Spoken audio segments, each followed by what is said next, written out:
Bienvenue dans ce cours de culture générale, aujourd'hui consacré au système de santé français. Commençons comme d'habitude par le sommaire. Dans une première partie, nous parlerons de l'histoire de la sécurité sociale en France. Dans une deuxième partie, nous parlerons du fonctionnement du système de santé français. Et enfin, dans une troisième et dernière partie, nous parlerons de dernières grandes lois du système de santé français. Commençons par définir ce qu'est un système de santé.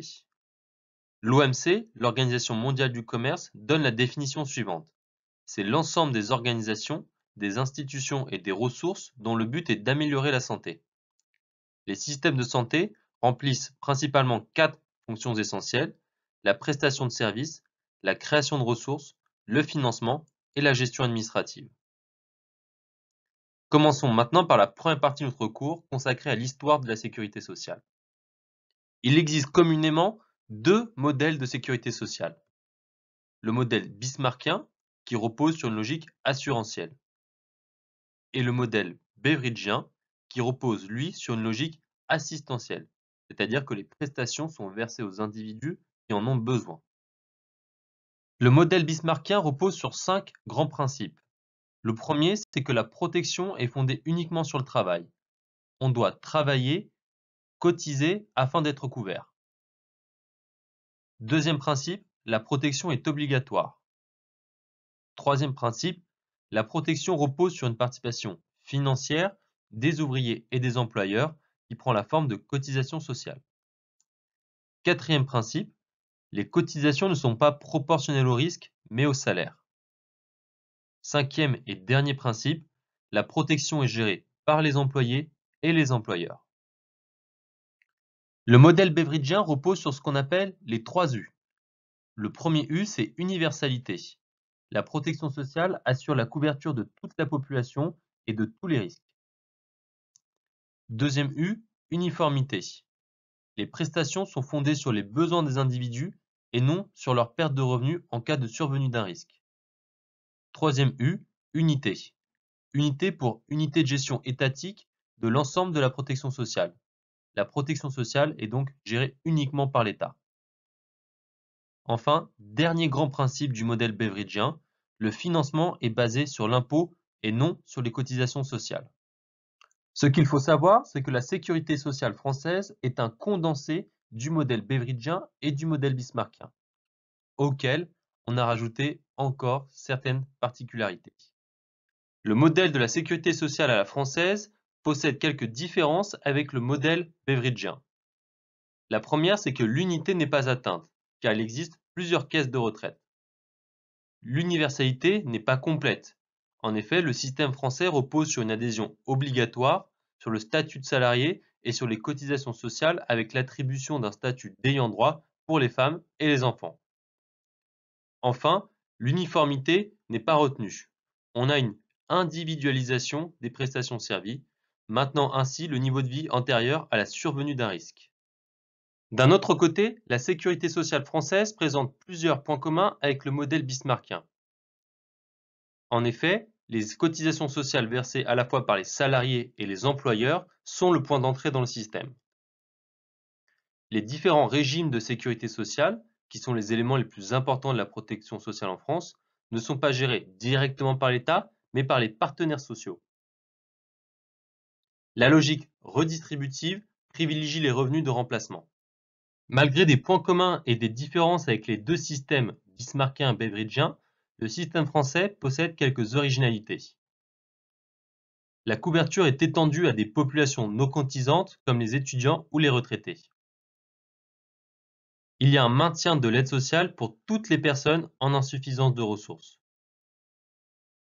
Il y a l'instauration de la possibilité de bénéficier des prestations de la sécurité sociale par le biais d'une assurance personnelle.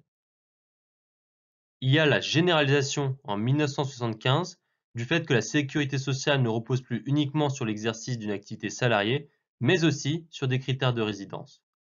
C'est notamment le cas avec la mise en œuvre de la CMU, la couverture maladie universelle, en 1999. Faisons un petit topo sur la sécurité sociale. Les 3 principes qui fondent la sécurité sociale à la française sont l'égalité d'accès aux soins, la qualité des soins et la solidarité. L'assurance maladie, l'autre nom de la sécurité sociale, permet ainsi à chacun de se faire soigner selon ses besoins, quel que soit son âge et ses niveaux de ressources. Aujourd'hui, elle garantit l'accès aux soins à près de 60 millions de personnes en France.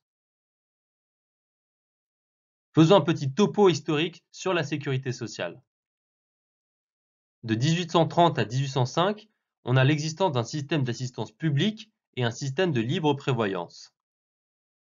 De 1898 à 1939, il y a la mise en place d'un système d'assurance sociale. En mars 1944, le Conseil national de la résistance propose dans son programme un, je cite, plan complet de sécurité sociale visant à assurer à tous les citoyens des moyens d'existence dans tous les cas où ils sont incapables de se les procurer par le travail. Lors de sa fondation, la sécurité sociale française reposait sur trois objectifs: unité de la sécurité sociale, généralisation aux personnes et extension des risques couverts. L'ordonnance du 4 octobre 1945 prévoit ainsi un réseau coordonné de caisses se substituant à de multiples organismes. La sécurité sociale est la garantie donnée à chacun qu'en toutes circonstances, il disposera des moyens nécessaires pour assurer sa subsistance et celle de sa famille dans des conditions décentes. Ou encore, le but final à atteindre est la réalisation d'un plan qui couvre l'ensemble de la population du pays contre l'ensemble des facteurs d'insécurité. À la suite de cette première ordonnance, en suivront beaucoup d'autres. La première, c'est l'ordonnance du 19 octobre 1945 qui va concerner les risques maladie, maternité, invalidité, vieillesse et décès. La loi du 22 août 1946 étend les allocations familiales à pratiquement toute la population, et la loi du 30 octobre 1946 intègre la réparation des accidents du travail à la sécurité sociale. La loi du 22 mai 1946 pose le principe de la généralisation de la sécurité sociale à l'ensemble de la population, mais les professions non salariées et non agricoles s'y opposeront. Quelles ont été les grandes étapes après 1945? La loi du 9 avril 1947 étend la sécurité sociale aux fonctionnaires. La loi du 17 janvier 1948 instaure 3 régimes d'assurance vieillesse des professions non salariées non agricoles. La loi du 4 juillet 1975 généralise à l'ensemble de la population active l'assurance vieillesse obligatoire. La loi du 28 juillet 1999 fonde ce qu'on appelle la couverture maladie universelle, la CMU. La loi du 21 août 2003 va porter sur la réforme des retraites. La loi du 13 août 2004 réforme l'assurance maladie. Nous avons parlé de l'histoire de la sécurité sociale. Maintenant, abordons l'histoire de son financement. Au départ, la sécurité sociale était uniquement financée sur les cotisations salariales et patronales. Progressivement, elle s'est élargie à d'autres sources, taxes fiscales, CSG ou encore CRDS. Aujourd'hui, ce qu'il faut comprendre, c'est que les sources de financement sont diverses. Le vrai problème du financement de la sécurité sociale aujourd'hui, c'est qu'il y a trop de dépenses pour pas assez de recettes. Le rapport masse salariale sur nombre de bénéficiaires des prestations est en déséquilibre. Avec un montant qui s'élève à près de 236 milliards d'euros en 2014, la dette sociale représente près de 12% de la dette publique française. Le déficit de la sécurité sociale est certes en baisse, mais il est moins que prévu. En effet, le trou de la Sécu, comme on dit, diminue chaque année depuis 2010. Malgré cela, un retour à l'équilibre reste encore incertain. Il faut avoir en tête que c'est la branche maladie qui est le principal poste de dépense. Dès lors, l'objectif des gouvernements successifs a été de maîtriser les dépenses de santé. Cela s'est fait notamment avec des mesures de réduction des dépenses hospitalières, avec des mesures de réduction des coûts de la médecine de ville, avec une augmentation de la participation des patients, ou encore avec la mise en place de la prescription de médicaments génériques. Maintenant, nous arrivons à la deuxième partie de notre cours consacrée au système de santé français. Premier pôle du système de santé français, les institutions publiques.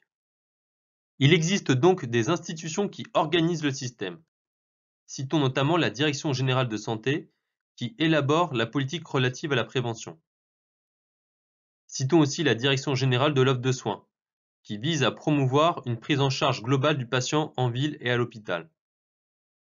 Citons la Direction générale de l'action sociale, qui pilote la mise en œuvre des politiques d'action sociale. Citons les ARS, les agences régionales de santé, qui organisent la veille et la sécurité sanitaire.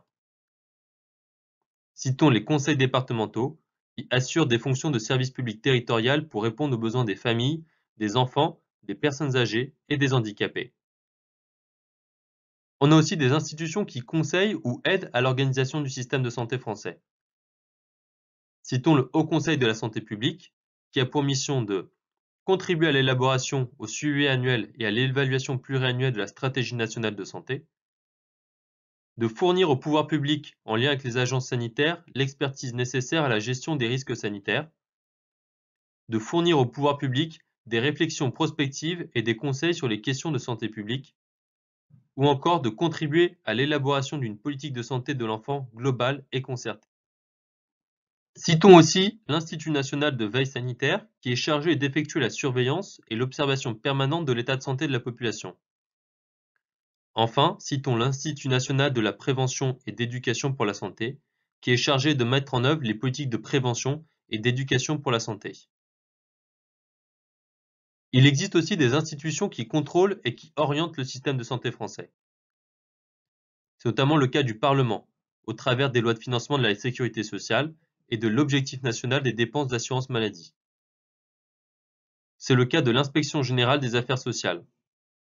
C'est le cas aussi de l'Haute autorité de santé, qui évalue scientifiquement l'intérêt médical des médicaments, des dispositifs médicaux et des actes professionnels.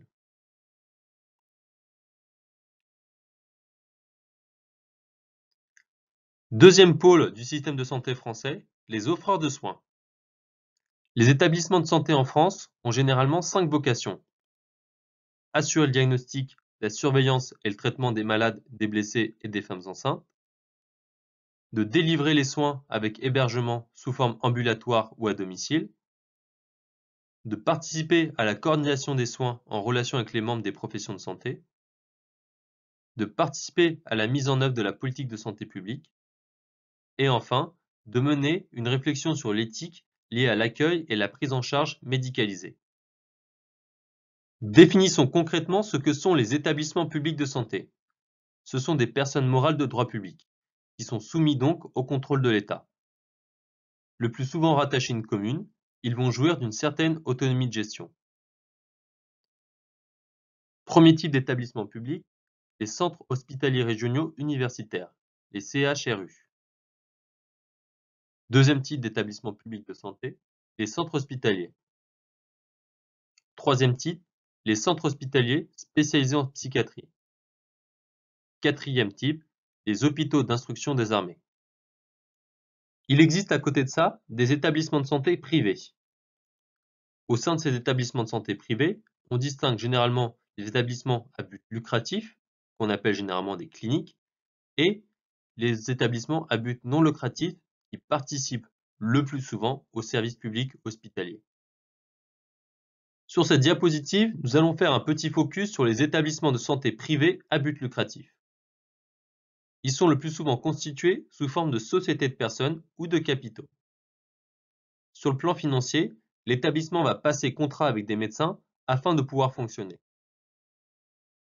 Il faut savoir que le secteur connaît depuis plusieurs années des restructurations importantes avec la constitution notamment de groupes de cliniques.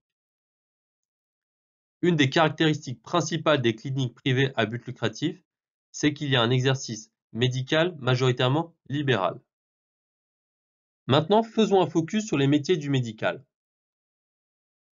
Pour exercer une des spécialités du médical, il faut avoir suivi des études de médecine pendant une période moyenne de 9 ans. Contrairement aux professionnels du paramédical, tous les médecins pratiquants doivent être inscrits au Conseil national de l'ordre des médecins. Tous les médecins doivent également prêter le serment d'Hippocrate, qui leur oblige ainsi à ne faire aucune discrimination face aux malades. À côté des métiers du médical, il y a les métiers du paramédical. Les professionnels qui exercent dans ce milieu ne peuvent agir que si un médecin fait préalablement une prescription. En aucun cas, ils ne peuvent délivrer d'ordonnance contrairement aux médecins diplômés d'État. Les métiers peuvent avoir des statuts et des modes d'exercice divers, libéraux, salariés ou encore mixtes. Autre établissement qui peuple le paysage du système de santé français, les réseaux de santé pluridisciplinaires. Ils sont constitués majoritairement sous forme d'associations loi 1901. Ils ont pour objectif de favoriser l'accès aux soins. En général, ils regroupent des médecins, des infirmières et d'autres professionnels et sont constitués pour favoriser l'accès aux soins, la coordination, la continuité ou l'interdisciplinarité des prises en charge. Dernier type de structure que vous retrouverez dans le système de santé français, les structures de prévention. Citons par exemple les services de santé au travail qui ont pour mission de conseiller les employeurs, les travailleurs et leurs représentants. Citons la médecine scolaire ou encore les services de protection maternelle et infantile qui assurent la protection sanitaire de la mère et de l'enfant. Citons les structures de dépistage ou encore le planning familial. Autre pôle important du système de santé français, les associations de patients. Commençons par évoquer les associations de malades. Leur rôle, c'est à la fois de rompre l'isolement que peut provoquer la maladie, mais aussi de faire connaître ou reconnaître des maladies souvent mal connues. Notons que 30% de ces associations concernent des maladies rares. Citons aussi les associations d'aide aux victimes. Elles ne fonctionnent que grâce à des dons ou à des aides. Et elles ont pour but d'assister notamment les patients dans la constitution de leur dossier pour une demande d'indemnisation. Et c'est pour cette raison qu'elles s'entourent généralement d'avocats spécialisés dans les affaires médicales. On trouve aussi des associations d'usagers du système de santé. La loi du 26 janvier 2016 relative à la modernisation de notre système de santé va consacrer la création d'une Union nationale des associations agréées d'usagers du système de santé, l'UNAS. Cette union a pour mission de donner des avis au pouvoir public, d'animer un réseau associatif, d'agir en justice, de représenter les usagers auprès des pouvoirs publics et de proposer à la ministre en charge de la Santé une liste d'associations agréées pour la formation des représentants des usagers du système de santé français. Avant-dernier pôle qui forme le système de santé français, les financeurs aux statuts différents. On retrouve notamment les régimes de l'assurance maladie, à savoir le régime général, qui finance près de 75% des dépenses de santé, le régime agricole, le régime social des indépendants, qui couvre les artisans, les commerçants et les professions libérales, et encore de nombreux autres régimes spéciaux. Deuxième type d'acteurs, les mutuelles et les complémentaires santé. Elles ont le même objectif, couvrir tout ou une partie des frais médicaux qui ne sont pas pris en charge par la sécurité sociale. Il faut savoir que la complémentaire santé est proposée par la société d'assurance privée, régie par le Code des assurances, alors que de l'autre côté, la mutuelle est distribuée par un établissement d'assurance à but non lucratif, régi par le Code de la mutualité. Dernier pôle d'acteurs qu'il faut connaître, les producteurs de biens et de services en santé. Nous faisons référence ici à l'industrie pharmaceutique. L'industrie pharmaceutique regroupe à la fois les pharmacies, les parapharmacies, les laboratoires pharmaceutiques et l'Agence nationale de sécurité du médicament. L'industrie pharmaceutique gère l'élaboration, la production, la mise sur le marché et la surveillance de tous les médicaments commercialisés. Évidemment, l'industrie pharmaceutique est confrontée à des problèmes éthiques. Le lobbying de l'industrie s'efforce généralement d'influencer les prescriptions des médecins. On constate également le développement de médicaments qui n'apportent parfois rien par rapport à ceux existants et qui présentent surtout des effets indésirables importants et qui sont aussi beaucoup plus chers que ceux habituellement prescrits. Nous arrivons à la troisième et dernière partie de ce cours qui est consacrée aux dernières grandes lois du système de santé français. Commençons par la loi du 4 mars 2002. Les objectifs de cette loi sont les suivants. Développer la démocratie sanitaire. Accroître la solidarité envers les personnes handicapées. Améliorer la qualité du système de santé. Et enfin, réparer les risques sanitaires. La loi repose sur plusieurs grands principes. Elle va donner aux patients le droit de disposer de leur dossier médical.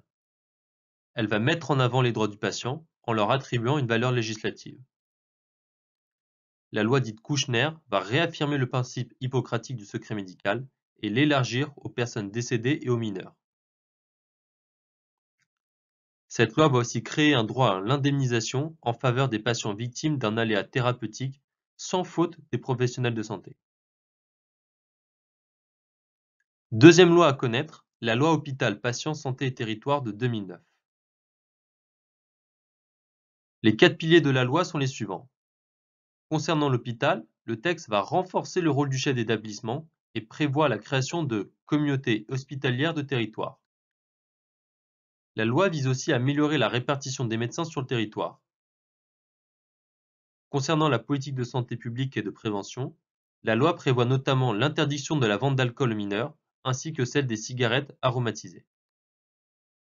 Enfin, des agences régionales de santé, ARS, sont créées pour mettre en œuvre au niveau régional l'ensemble des dispositifs prévus par la loi. Le dernier grand phénomène législatif à connaître, c'est la mise en place du tiers payant. En effet, la loi de modernisation de notre système de santé, en son article 83, prévoit la généralisation progressive du tiers payant pour la part de l'assurance maladie d'ici à la fin de l'année 2017. Mais en fait, qu'est-ce que le tiers payant? C'est la dispense d'avance de frais de santé qui est déjà largement appliquée par les pharmacies et les laboratoires de biologie. La loi de santé prévoit de l'étendre d'ici 2017 aux médecins généralistes comme aux spécialistes. Il faut néanmoins savoir que les patients à faibles ressources peuvent déjà profiter du tiers payant sur leurs soins de ville. Une partie des syndicats de médecins libéraux y voient une source de complexité administrative, d'augmentation de charges administratives et à terme une réduction de leur liberté de prescription. Merci d'avoir suivi ce cours sur le système de santé français. Comme d'habitude, si vous avez des questions ou des remarques sur ce qui a été dit, envoyez-nous un mail ou contactez-nous directement via notre chat sur notre plateforme. À bientôt sur Prep Academy.